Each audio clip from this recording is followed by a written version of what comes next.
જોઈ લઈએ દેશ દુનિયા અને ગુજરાતના સૌથી મોટા સમાચાર મિત્રો 31 જુલાઈ એટલે કે આજથી 2 ઓગસ્ટ દરમિયાન ભારેથી અતિ ભારે વરસાદનું એલર્ટ આપવામાં આવ્યું છે।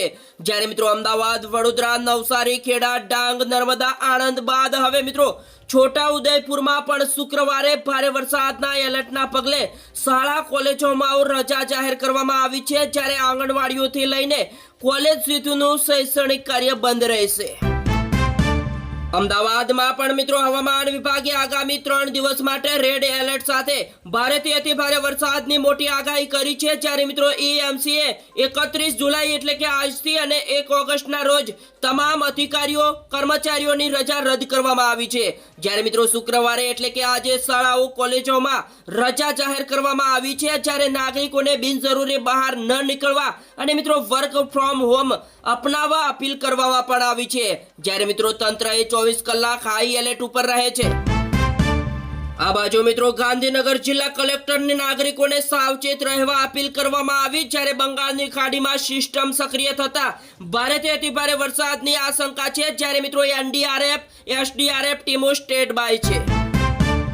ભાવનગરમાં પણ મિત્રો આજે આંગણવાડી, સ્કૂલો, કોલેજોમાં રજા જાહેર કરવામાં આવી। જ્યારે અધિકારીઓ કર્મચારીઓની રજાઓ પણ રદ કરવામાં આવી। મિત્રો આગામી 3 દિવસ ભારેથી અતિ ભારે વરસાદની મોટી આગાહી પણ કરવામાં આવી।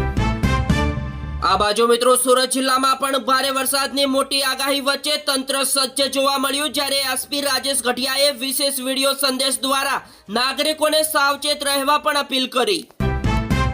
મિત્રો આગળ સમાચાર જોતા પહેલા તમારા ભાઈના વિડીયોને પ્રેમથી એક લાઈક કરી દેજો ને આજના આ સમાચાર પૂરેપૂરા સાંભળવા 2 હાથ જોડીને નમ્ર અપીલ।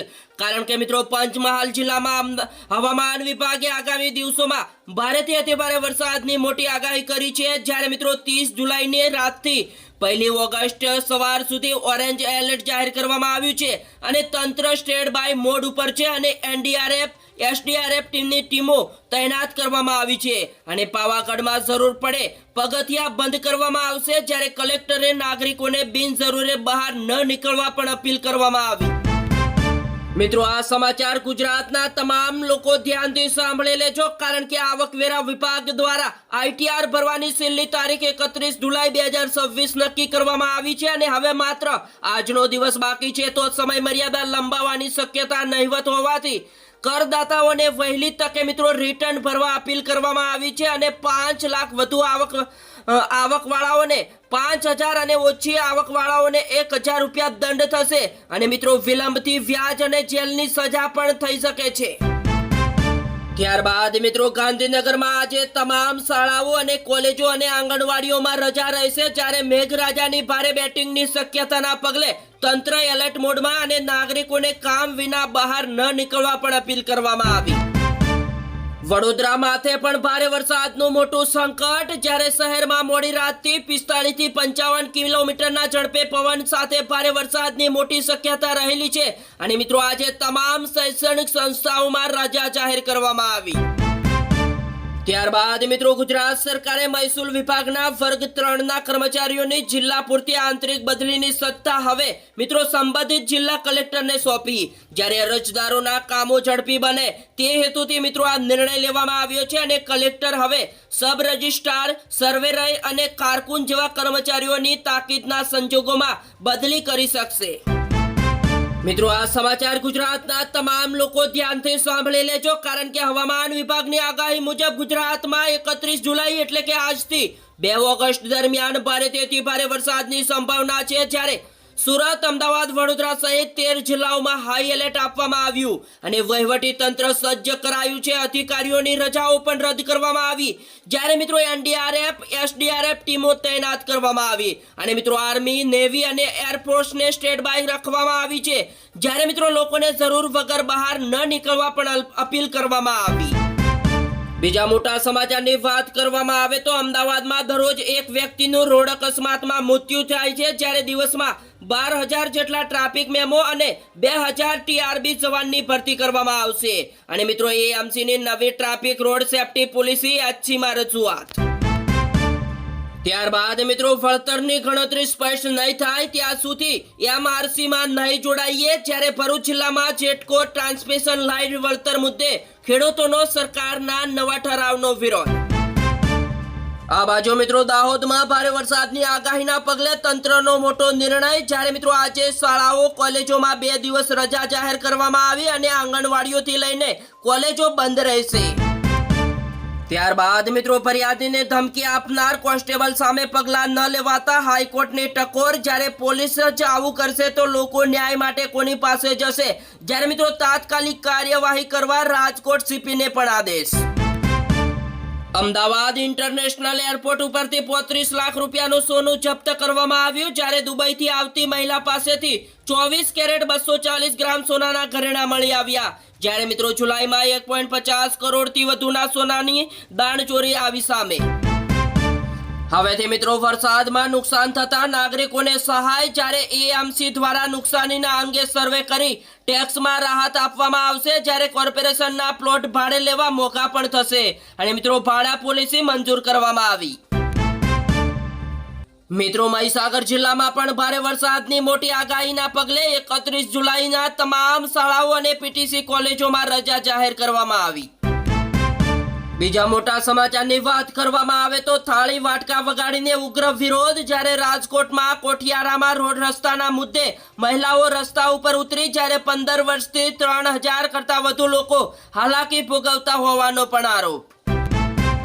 મિત્રો આ સમાચાર ધ્યાનથી સાંભળી લેજો, કારણ કે નાગરિકો અને ખેડૂતોએ ભારે વરસાદ, વીજળી પડવી જેવી કુદરતી આપત્તિથી બચવા માટે ખાસ કરીને મિત્રો આટલું ધ્યાન રાખવું.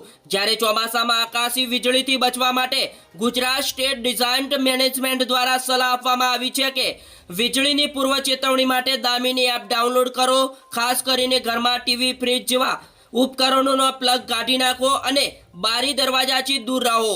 જ્યારે મિત્રો બહાર હોવ તો ઝાડ નીચે ઊભા ન રહેવા અને ખુલ્લા મેદાનમાં 100 ફૂટનું અંતર રાખો અને પશુઓને ખીલે બાંધવા નહીં. જ્યારે મિત્રો 108, 1070, 1962 હેલ્પલાઇન નંબર પણ સચેત એપ ઉપયોગી કરવી. બીજા મોટા સમાચારની વાત કરવામાં આવે તો મધ્યપ્રદેશમાં ટેકાના ભાવે મગની 100% ખરીદીની માંગ સાથે 20 ખેડૂત સંગઠનના હજારો ખેડૂતોએ મિત્રો 7 દિવસનું રાશન લઈને ભોપાલ પહોંચ્યા હતા અને પોલીસે તેમને રોકવાના પ્રયાસ પણ કર્યા, પરંતુ બેરીફેડ્સ તોડીને ખેડૂતો સીએમ હાઉસનો ઘેરાવ કરવા આગળ વધ્યા અને સરકાર મગની ખરીદીની મર્યાદા અટકાવવા માટે વાતચીત કરવા પણ તૈયાર થઈ. ત્યારબાદ મિત્રો પશ્ચિમ બંગાળના બીરભૂમ જિલ્લામાં પોલીસે એક પૂર્વ સરકારી બસ ડ્રાઈવર અને પથ્થરના વેપારી મિનાર મંડલના ઘરે દરોડા પાડ્યા અને મિત્રો આ દરોડામાં 20 કરોડથી વધુ રોકડ અને 15 કિલો સોનું જપ્ત કરવામાં આવ્યું. હવેથી મિત્રો કોલકાતા હાઈકોર્ટે મહત્વનો ચુકાદો આપ્યો અને કોર્ટે જણાવ્યું કે વોટર આઈડી, આધાર કાર્ડ, પાન કાર્ડ કે બેંક ખાતું ભારતીય નાગરિકોનો પાકો પુરાવો નથી, જ્યારે મુર્શિદાબાદના નાસિર નામના વ્યક્તિને બાંગ્લાદેશી હોવાની શંકાએ ડિટેન્શન સેન્ટરમાં રખાયો. મિત્રો ઇથોલોન મુદ્દે આંદોલન પહેલા જ તાયસીન પૂનાવાલાનું ઇન્સ્ટાગ્રામ આઈડી સસ્પેન્ડ, જ્યારે આજે કરવાના હતા કાર રેલી. બીજા સૌથી મોટા સમાચારની વાત કરવામાં આવે તો કર્ણાટકમાં તુમકુરમાં આવેલી વિશ્વાસ જ્વેલરી શોપમાં મિત્રો અનોખી ઘટના આવી સામે, જ્યારે દુકાનમાંથી આશરે 10 લાખ રૂપિયાના હીરા અને સોનાના દાગીના ગાયબ થતા સૌ કોઈ ચોંકી ઉઠ્યા અને મિત્રો સીસીટીવી ફૂટેજ તપાસતા ચોર કોઈ માણસ નહીં પરંતુ એક ઉંદર નીકળ્યો, જ્યારે મિત્રો ઉંદર મોં વડે દાગીના ઢસડીને દરમાં લઈ ગયો અને બાદમાં દર ખોદીને 10 વીંટી અને 3 નેકલેસ સહિતના તમામ દાગીના સુરક્ષિત મળી આવ્યા. ત્યારબાદ મિત્રો વંદે ભારતનું અપમાન કરવું હવે ગુનો બનશે, કારણ કે સંસદમાં બંને ગૃહમાં બિલ પાસ અને ચોમાસુ સત્રમાં નહીં આવે એક દેશ અને એક ચૂંટણી બિલ. બીજા મોટા સમાચારની વાત કરવામાં આવે તો ટેકનિકલ ભૂલ કહીને છટકી નહીં શકો, જ્યારે પીએમ નરેન્દ્ર મોદીની પોસ્ટ ગાયબ થતા મિત્રો આ મામલે મેટાના અધિકારીઓને દિલ્હીનું તેડો અને મિત્રો ઇલેક્ટ્રોનિક્સ મંત્રાલયે મેટાના સિનિયર અધિકારીઓને આગામી 7 થી લઈને 10 દિવસમાં દિલ્હી ખાતે હાજર થવા સમન્સ પાઠવ્યું અને મિત્રો સરકાર મિત્રો આ મામલે માત્ર ટેકનિકલ ભૂલની સ્પષ્ટતા સ્વીકારવા તૈયાર નથી. મેટાએ મિત્રો 28 જુલાઈએ નવા પ્રોટોકોલ અમલમાં મૂકી આવા હાઈ પ્રોફાઇલ એકાઉન્ટ્સને દેખરેખ વધારી. ત્યારબાદ મિત્રો દેશભરમાં મિત્રો ભારે વરસાદથી મિત્રો ઉત્તરાખંડ, મહારાષ્ટ્ર, જમ્મુ કાશ્મીર, હિમાચલ પ્રદેશ, જ્યારે ઓડિશા અને અસમ જેવા રાજ્યોમાં નવજીવન અસ્તવ્યસ્ત થયું છે, જ્યારે મિત્રો ઉત્તરાખંડમાં કેદારનાથ યાત્રા 3 દિવસથી સ્થગિત કરવામાં આવી અને મુંબઈ પુણે એક્સપ્રેસ હાઈવે ઉપર ભૂસ્ખલનથી વાહન વ્યવહાર ખોરવાયો અને મિત્રો આસામમાં પૂરનો મૃત્યુઆંક વધીને 78 થયો, જ્યારે ઓડિશાના ભદ્રમાં 3.39 લાખ લોકો પ્રભાવિત થયા અને મિત્રો હવામાન વિભાગે હજુ મિત્રો મોટી વરસાદની ચેતવણી પણ આપી છે।